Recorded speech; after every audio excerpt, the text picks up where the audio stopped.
दोस्तों कहानी शुरू होती है और हमें आज से हजारों साल बाद के भविष्य की दुनिया को दिखाया जाता है, जहां पर इंसान अब इतने एडवांस हो चुके हैं कि वे ब्रह्मांड के अलग अलग प्लेनेट में जाकर वहां के एलियन के साथ मिलकर रहने लगे हैं। अब इस समय में इंसानों और एलियन सिविलाइजेशन के बीच पॉलिटिकल और बिजनेस रिलेशन अच्छे खासे चल रहे होते हैं, लेकिन हमेशा की तरह इंसानों को इस चीज से भी संतुष्टि नहीं मिलती। इसलिए इंसान अलग अलग प्लेनेट में जाकर वहाँ राज करने लगते हैं। लेकिन जब इससे भी इंसानों की पावर पाने की इच्छा खत्म नहीं होती तो वे अलग अलग प्लेनेट में रह रहे इंसान ग्रुप बनाकर आपस में ही एक दूसरे से लड़ने लग जाते हैं, क्योंकि उन प्लेनेट के लीडरों को पूरी इंसानी सभ्यता पर राज करना था। इन लड़ाइयों को खत्म करने और इंसानों को फिर से एकजुट करने के लिए डॉक्टर एफ्रियल नाम का एक साइंटिस्ट अपनी एक रिसर्च शुरू करता है, जिसके लिए वो स्वम नाम की एक अद्भुत एलियन सभ्यता पर रिसर्च करने के लिए उनके प्लेनेट पर जाता है। वहाँ पर वो डॉक्टर गलीना नाम की एक साइंटिस्ट से मिलता है जो कि उन्हीं एलियन के साथ रहती थी और उन एलियन सभ्यता जिसका नाम स्वम था वो उन पर रिसर्च भी किया करती थी। दरअसल स्वम एलियन क्रिएचरों का एक झुंड था जिसमें अलग अलग प्रकार के एलियन क्रिएचर साथ मिलकर रहते थे, और इस स्वम के अंदर एक क्वीन भी रहा करती थी जो कि इन सभी एलियन जीवों को कंट्रोल किया करती थी।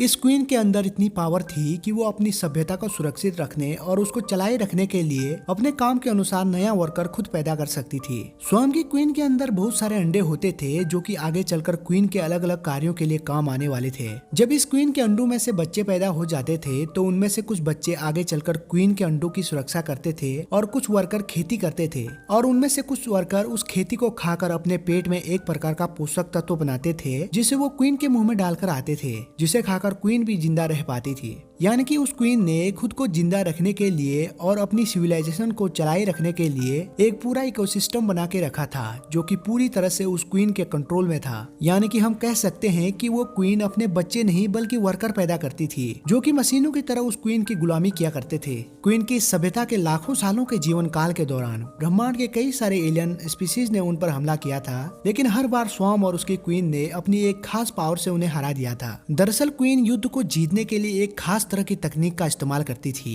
वो अपने दुश्मन के डीएनए सैंपल को लेती थी और उसमें जेनेटिक मॉडिफिकेशन करके दुश्मनों की तरह दिखने वाले नए क्लोन बना देती थी और उन्हें अपने दुश्मनों से वार करने के लिए भेज देती थी। क्योंकि क्वीन द्वारा बनाए गए क्लोन दुश्मनों से ज्यादा ताकतवर होते थे, इसीलिए वे क्लोन हमेशा ओरिजिनल जीवों को युद्ध में हरा देते थे, जिससे न चाहते हुए भी क्वीन के दुश्मनों को हार कर क्वीन की सिविलाइजेशन का हिस्सा बनकर उसकी गुलामी करनी पड़ती थी। और डॉक्टर एफ्रियल को भी स्वम की सभ्यता से यही जानना था कि इनकी प्रजाति लाखों सालों से कैसे बिना आपस में ही लड़े हुए एक साथ मिलजुल कर रह रहे हैं और साथ ही अपने दुश्मनों को भी हरा रहे हैं। इसके अलावा डॉक्टर एफ्रियल को ये भी जानना था कि आखिर स्वम की क्वीन अपनी सारी जनता को कैसे कंट्रोल कर पा रही है। अब जब डॉक्टर स्वम के अंदर पहुंचते हैं तो डॉक्टर गलीना स्वम की इन्हीं खासियतों के बारे में डॉक्टर एफ्रियल को बताती है। अब ये सब बताने के बाद गलीना डॉक्टर को वहां आने का असली कारण पूछती है, जिस पर डॉक्टर उसे बताता है कि मैं यहाँ सिर्फ स्वम के जेनेटिकल डाटा को लेने आया हूँ ताकि हम भी इन्हीं की तरह इंसानों का एक इकोसिस्टम और एक क्वीन बना सके जो लाखों इंसानों को कंट्रोल कर सकेगा, जिससे इंसानों के बीच सभी लड़ाइयाँ भी खत्म हो जाएगी और इंसान बिना किसी परेशानी के रह सकेंगे। इतना कहने के बाद डॉक्टर एफ्रियल गलीना को अपने पैर में लगे एक एआई नस को दिखाता है जो स्वम के जेनेटिकल डेटा को कॉपी करने के काम में आने वाला था। डॉक्टर की ये बात सुनने के बाद गलीना पहले तो उनसे नाराज होती है और कहती है कि इसका मतलब आप एक गुलाम सिविलाइजेशन बनाना चाहते हैं। गलीना को नाराज होता देखकर डॉक्टर उससे कहता है कि देखो, हम भी ये करना तो नहीं चाहते, लेकिन हमें इंसानों की इस लड़ाइयों को रोकने के लिए हमें ये करना ही होगा। और रही बात स्वम के जीवों की, ये तो बस एक प्रकार के ऑर्गेनिक मशीन है जिनके अंदर कोई फीलिंग भी नहीं है, और ये इंसानों के लिए काम करें या स्वम के लिए क्या फर्क पड़ता है। असल में इंसान चाहते थे कि वे स्वम के जेनेटिकल और बायोलॉजिकल डेटा से पहले तो इंसानों को एक कर सकें और फिर बाद में वे स्वम के सिविलाइजेशन को कंट्रोल करके उनसे अपने नौकरों की तरह काम करवा सके। डॉक्टर की ये बातें सुनकर गलीना मान जाती है और वो डॉक्टर के पैर में लगी नस को निकाल लेती है, और उससे ये लोग कई सारे एक्सपेरिमेंट करते हैं जिसकी मदद से गलीना कुछ वर्कर को अपने कंट्रोल में कर लेती है, और इन्हीं वर्कर की मदद से ये लोग क्वीन के एक अंडे को भी चोरी कर लेते हैं। अब जैसे ही गलीना और डॉक्टर को ये अंडा मिलता है तो ये दोनों अपना जेनेटिक एक्सपेरिमेंट शुरू कर देते हैं। अब कुछ दिनों बाद इनके एक्सपेरिमेंट के कारण स्वम के जेनेटिकल प्रोटोकॉल एक्टिवेट हो जाते हैं, जिससे क्वीन को इन दोनों के कांड के बारे में पता चल जाता है।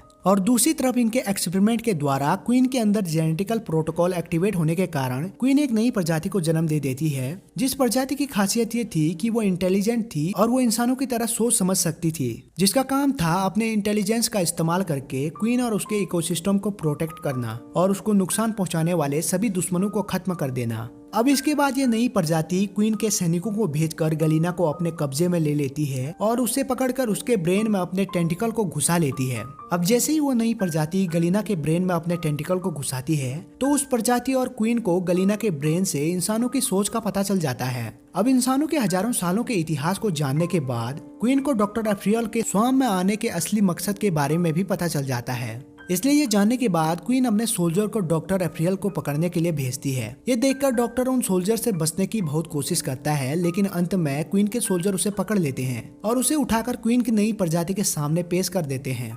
अब डॉक्टर जब अपने सामने गलीना के सिर में घुसे हुए टेंटिकल और उसकी हालत को देखता है तो ये देखकर उसे उल्टी होने लगती है। अब इसके बाद वो नई प्रजाति गलीना के जरिए डॉक्टर से बात करने लगती है और वो उसे कहती है कि मैं क्वीन की सभी प्रजातियों में से सबसे नई प्रजाति हूँ और मेरी खासियत है इंटेलिजेंस। हालांकि मुझे पैदा हुए कुछ दिन ही हुए हैं, लेकिन मेरे पास तुम इंसानों के हजारों सालों का डेटा आ गया है और मैं ये जानती हूँ कि तुम मेरे बायोलॉजिकल और जेनेटिकल डाटा को चुराकर हमें ही अपना गुलाम बनाना चाहते हो। लेकिन मैं अब तुम्हारे इस मकसद को पूरा नहीं होने दूंगी, क्योंकि मैं तुम्हारे द्वारा स्वाम में किए गए प्रयोगों से ही पैदा हुई हूँ। इसके बाद स्वाम डॉक्टर से ये भी कहती है कि इससे पहले कि तुम्हारी सिविलाइजेशन हमको खत्म कर दे, उससे पहले ही मैं तुम्हारे और एलियन के डीएनए की मदद से काफी सारे इंसानों की नई प्रजाति को बनाकर उनकी फौज खड़ी करूंगी, जिसकी मदद से मैं सभी इंसानों को खत्म कर दूंगी और बचे खुचे इंसानों को अपना गुलाम बना लूंगी। अब उसकी ये बात सुनने के बाद डॉक्टर एफ्रियल उससे कहता है कि मैं मर जाऊंगा लेकिन फिर भी तुम्हारा साथ नहीं दूंगा। इस पर स्वाम उसे कहती है कि अगर तुम मर भी जाओगे तो मेरा काम तो और भी आसान हो जाएगा, क्योंकि मैं तुम्हारे मर जाने के बाद तुम्हारे डीएनए की मदद से बहुत सारे क्लोन बनाऊंगी और इन्हीं क्लोन की मदद से मैं एक आर्मी बनाऊंगी और फिर इंसानों को मार डालूंगी। उसकी ये बात सुनने के बाद डॉक्टर उससे बोलता है कि हम इंसान तुम्हारे पहले के दुश्मनों से बहुत अलग हैं। तुम हमें अपना गुलाम नहीं बना पाओगी और इंसानों से हार जाओगी। इस पर स्वाम उसे कहती है कि हम इसी तरह हमेशा जीतते आए हैं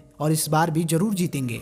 दोस्तों, ये कहानी हम इंसानों के भविष्य के बारे में सावधान करते हुए ये मैसेज देने की कोशिश करती है कि इंसान हर चीज के ऊपर अपना कंट्रोल करना चाहता है। ये तब तक ही इंसानों के लिए अच्छा है जब तक कि हमारा सामना हमसे भी किसी पावरफुल स्पीसीज से ना हो। तब क्या होगा जब कोई इंसानों से भी पावरफुल स्पीसीज धरती पर आए और इंसानों को भी अपना गुलाम बनाने लगे, जैसे इंसान अपने से कमजोर जानवरों और जीव जंतुओं को अपने स्वार्थ के लिए प्रयोग करता है। तब क्या होगा जब एलियन इंसानों को भी इसी तरह प्रयोग करने लगे और इंसान कुछ भी नहीं कर पाए।